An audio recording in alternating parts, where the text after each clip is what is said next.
ಎಲ್ಲರಿಗೂ ನಮಸ್ಕಾರ. ನಾನು ನಿಮ್ಮ ದಾವಣಗೆರೆ ಹುಡುಗಿ ಮಾತಾಡ್ತಿರೋದು. ಮ್ಯಾಟರ್ ಏನಪ್ಪ ಅಂದರೆ, ದರ್ಶನ್ ಸರ್ ಬಗ್ಗೆ ಒಂದೆರಡು ಮಾತಾಡಬೇಕು ಅಂತ ಇಷ್ಟ ಆಗ್ತಿತ್ತು. ಇವತ್ತು ಮಾತಾಡಲೇಬೇಕಂತ ಡಿಸೈಡ್ ಮಾಡಿದ್ದೀನಿ. ದರ್ಶನ್ ಸರ್ ಬಗ್ಗೆ ಏನು ಹೇಳ್ಬೇಕಂದ್ರೆ, ತುಂಬ ಒಳ್ಳೆಯ ವ್ಯಕ್ತಿ ಅವರು.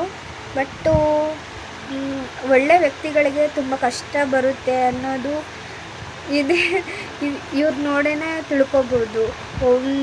ನನ್ನ ಪರ್ಸ್ನಲಾಗಿ ಹೇಳಬೇಕು ಅಂತಂದರೆ, ನಮ್ಮ ಭಾರತ ದೇಶದಲ್ಲಿ ಪ್ರತಿಯೊಬ್ಬ ಮನೆಯಲ್ಲೂ ದರ್ಶನ್ ಸರ್ ಅಂತ ಒಬ್ಬ ವ್ಯಕ್ತಿ ಹುಟ್ಟಬೇಕಂತ ನನ್ನ ಅಭಿಪ್ರಾಯ. ದರ್ಶನ್ ಸರ್ ಬಂದುಬಿಟ್ಟು ಹೆಣ್ಮಕ್ಳಿಗೆ ತುಂಬ ಗೌರವ ಕೊಡ್ತಾರೆ. ಅದೇ ರೀತಿ ಹೆಣ್ಮಕ್ಳಿಗೆ ಯಾರು ಗೌರವ ಕೊಟ್ಟಿಲ್ವೋ ಅವ್ರನ್ನಂತೂ ಬಿಡೋಕ್ಕೆ ಚಾನ್ಸೇ ಇಲ್ಲ. ಯಾಕಂದರೆ ಒಂದು ಕಾಟೇರ ಫಿಲಮೇ ಆಗಿರ್ಬೋದು ಎಕ್ಸಾಂಪಲ್ಲು. ದರ್ಶನ್ ಸರ್ ಮಾಡಿರೋದೇ ಕರೆಕ್ಟ್ ಅಂತ ಹೇಳ್ತೀನಿ. ಯಾಕಂದರೆ ಇವತ್ತು ಬೇರೆ ಮನೆ ಹೆಣ್ಮಗಳಿಗೆ ಆ ಥರ ಕೆಟ್ಟದಾಗ ಮೆಸೇಜ್ ಮಾಡಿರ್ಬೋದು.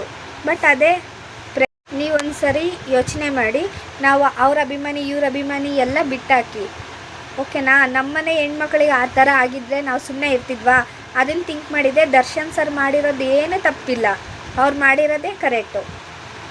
ನಮ್ಮ ಕಾನೂನು ಬಗ್ಗೆ ಯೋಚನೆ ಮಾಡಿದರೆ ನಮ್ಮಂಥ ಕೆಟ್ಟ ಕಾನೂನೇ ಯಾವುದೂ ಇಲ್ಲ. ಒಳ್ಳೆಯವ್ರು ಮಾಡೋರಿಗೆ ಇವಾಗ ಅಲಿಸ್ತಿದ್ದಾರಲ್ಲ ದರ್ಶನ್ ಸರ್ನ, ಅದೇ ಎಕ್ಸಾಂಪಲ್ಲು. ನಿಜ ತಾನೇ? ನೀವು ಒಂದು ಲೆವೆಲಿಗೆ ಥಿಂಕ್ ಮಾಡಿ ನೋಡಿ.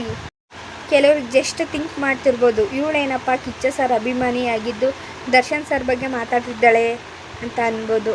ಬಟ್ ಒಳ್ಳೆಯವ್ರ ಬಗ್ಗೆ ಮಾತಾಡೋಕ್ಕೆ ಯಾರು ಅಭಿಮಾನಿ ಆಗಿದ್ರಿ ಏನ್ರಿ, ಅಲ್ವಾ? ಇನ್ನೊಂದೇನಪ್ಪ ಅಂದರೆ ಭ್ರಷ್ಟಾಚಾರ, ಅತ್ಯಾಚಾರ. ಭ್ರಷ್ಟಾಚಾರ ಒಂದು ಕಡೆಗೆ ಆಗಲಿ ಬಿಡಿ, ಅತ್ಯಾಚಾರ ಹೆಣ್ಮಕ್ಳು ಏನು ಪಾಪ ಮಾಡಿದ್ದಾರೆ ರೀ?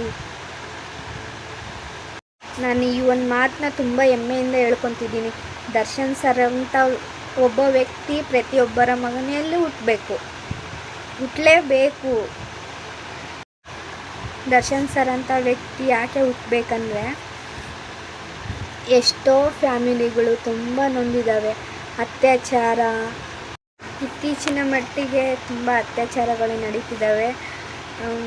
ಅತ್ಯಾಚಾರ ಪ್ರಕಾರನೇ ಸ್ವಲ್ಪ ಅದರ ಕಡಿಮೆ ಆಗುತ್ತೆ ಅಂತ ನನಗೆ ಸ್ವಲ್ಪ ಖುಷಿ ಆಗ್ತಿದೆ ಈ ಮಾತನ್ನ ಹೇಳೋಕ್ಕೆ.